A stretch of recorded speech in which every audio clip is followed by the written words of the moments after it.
Congress. RJD 24, IC ಪಕ್ಷಕ್ಕೆ 6 ಕ್ಷೇತ್ರದಲ್ಲಿ ಮುನ್ನಡೆ ಇದೆ. ಮಹಾಗಠಬಂಧನನ್ನ ಒಪ್ಪಿಕೊಂಡಿಲ್ಲ ಬಿಹಾರದ ಮತದಾರರು. ಮತ್ತೊಮ್ಮೆ ಎನ್ಡಿಎ ಮೈತ್ರಿಕೂಟಕ್ಕೆ ಬಹುಪರಾಕ್ ಕಂದಿದ್ದಾರೆ. ಈ ಮೂಲಕ ಬಿಹಾರವನ್ನ ಗೆದ್ದು ರಾಷ್ಟ್ರ ಮಟ್ಟದಲ್ಲಿ ಒಂದು ಹೊಸ ವ್ಯಾಖ್ಯಾನಕ್ಕೆ ರೆಡಿಯಾಗಿದ್ದಂತಹ ಕಾಂಗ್ರೆಸ್ಗೆ ಅತಿ ದೊಡ್ಡ ಹಿನ್ನಡೆ ಆಗಿರುವಂತಹದ್ದು. ಮಹಾಗಠಬಂಧನನ್ನ ಬಿಹಾರದ ಮತದಾರರು ಒಪ್ಪಿಕೊಂಡಿಲ್ಲ. ಬಿಹಾರದ ಚುನಾವಣೆಯಲ್ಲಿ ಕಾಂಗ್ರೆಸ್ಗೆ ಈ ಮೂಲಕ ಭಾರಿ ಹಿನ್ನಡೆಯಾಗಿದೆ. 2 ಕ್ಷೇತ್ರಗಳಿಗಷ್ಟೇ ಕಾಂಗ್ರೆಸ್ ಸೀಮಿತವಾಗಿರುವಂಥದ್ದು ಮತ್ತೊಮ್ಮೆ ಕಾಂಗ್ರೆಸ್ನ ರಾಷ್ಟ್ರೀಯ ನಾಯಕರುಗಳಿಗೆ ಮುಜುಗರದ ಪ್ರಸಂಗವನ್ನು ತಂದಿಟ್ಟಿದೆ. ಮುಖ್ಯವಾಗಿ ರಾಹುಲ್ ಗಾಂಧಿಯವರು ಇದನ್ನು ತುಂಬ ಸೀರಿಯಸ್ ಆಗಿ ಕನ್ಸಿಡರ್ ಮಾಡಿದರು. ಅದಾದ ಮೇಲೆ ರಾಷ್ಟ್ರ ರಾಜಕಾರಣದಲ್ಲಿ ಏನೋ ಈ ಚುನಾವಣೆ ಮ್ಯಾಜಿಕ್ ಮಾಡುತ್ತೆ ಅನ್ನುವಂತಹ ನಂಬಿಕೆ ಇಟ್ಕೊಂಡಿದ್ರು. ಎಲ್ಲವೂ ಕೂಡ ಹುಸಿಯಾದಂತೆ ಕಾಣಿಸ್ತಾ ಇದೆ. ರವೀಶ್ ಇದ್ದಾರೆ, ಮತ್ತಷ್ಟು ಡೀಟೇಲ್ಸ್ ಅನ್ನು ಕೊಡೋದಕ್ಕೆ ರವೀಶ್ ನೇರ ಸಂಪರ್ಕದಲ್ಲಿ ಜಾಯಿನ್ ಆಗಿದ್ದಾರೆ.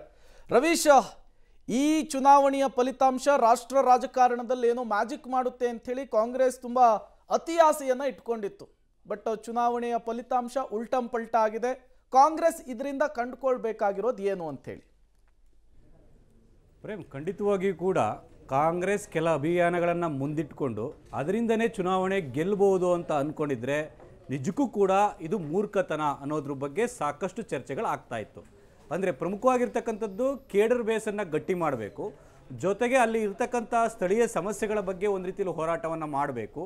ಅದನ್ನು ಬಿಟ್ಟು ಬೇರೆ ಬೇರೆ ರೀತಿಯ ವಿಚಾರಗಳನ್ನ ಪ್ರತಿ ಚುನಾವಣೆಗೂ ಕೂಡ ತರುವಂಥದ್ದೇನಿದೆ ಅನ್ನೋದನ್ನು ವಿರೋಧಿಗಳು ಕೂಡ ಪ್ರಶ್ನೆ ಮಾಡ್ತಾ ಇದ್ರು. ಅಂದರೆ ಈ ವೋಟ್ ಚೋರಿ ಅಭಿಯಾನ ಜೊತೆಗೆ SIRನ ವಿರೋಧ ಮಾಡಿರ್ತಕ್ಕಂಥದ್ದೇ ದೊಡ್ಡ ಕ್ಯಾಂಪೇನ್ ಆಗಿ ಕಾಂಗ್ರೆಸ್ ಮಾಡ್ಕೊಂಡಿತ್ತು. ಇದರಿಂದ ಎಲ್ಲೋ ಒಂದು ಕಡೆ ಈ ಬಾರಿ ನಮಗೆ ದೊಡ್ಡ ಮಟ್ಟದಲ್ಲೂ ಕೂಡ ಇದು ಪ್ಲಸ್ ಆಗ್ಬೋದು, ಗೆಲುವು ತಂದುಕೊಡ್ಬೋದು ಅನ್ನೋ ನಿರೀಕ್ಷೆಯಲ್ಲಿದ್ದರು. ಆ ಕಾರಣಗಳಿಗೋಸ್ಕರವಾಗಿಯೇ ಆ ಒಂದು RJD ಜೊತೆ ಸೇರಿ ದೊಡ್ಡ ಮಟ್ಟದಲ್ಲೇ ಆ ಒಂದು ವೋಟ್ ಚೋರಿ ಅಭಿಯಾನದ ಬಗ್ಗೆ ಬಿಹಾರದಲ್ಲೂ ಕೂಡ ಒಂದು ರೀತಿಯಲ್ಲಿ ಯಾತ್ರೆಯನ್ನು ಮಾಡಿದರು. ಆದರೆ ಅದು ಸಫಲವಾಗಿಲ್ಲ. ಅಂದರೆ ಎಲ್ಲೋ ಒಂದು ಕಡೆ ಟೆಕ್ನಿಕಲ್ ಆಗಿ ಲಾಜಿಕಲ್ ಆಗಿ ಕೆಲ ವಿಚಾರಗಳನ್ನು ಎತ್ತಿದ್ದೇ ಆದರೆ ಖಂಡಿತವಾಗಿಯೂ ಕೂಡ ಅದಕ್ಕೆ ಬೆಲೆ ಸಿಗ್ಬೋದು, ಅದಕ್ಕೆ ಎಲ್ಲೋ ಒಂದು ಕಡೆ ಫಲ ಸಿಗ್ಬೋದು ಅನ್ನೋದನ್ನು BJP ಹೇಳ್ತಾ ಬರ್ತಾ ಇತ್ತು. ಹಾಗಾಗಿ ರಾಹುಲ್ ಗಾಂಧಿಯವರ ಈ ಅಭಿಯಾನಗಳನ್ನು ಅದು ವಿರೋಧ ಮಾಡಿ ಇದಕ್ಕೆ ಯಾವುದೇ ರೀತಿಯ ಲಾಜಿಕ್ ಇಲ್ಲ ಅನ್ನೋದನ್ನು ಜನರ ಮುಂದೆ ಪ್ರಸ್ತಾಪ ಮಾಡಿತ್ತು. ಅದರಲ್ಲಿ BJP ಸಕ್ಸಸ್ ಆಗಿದೆ.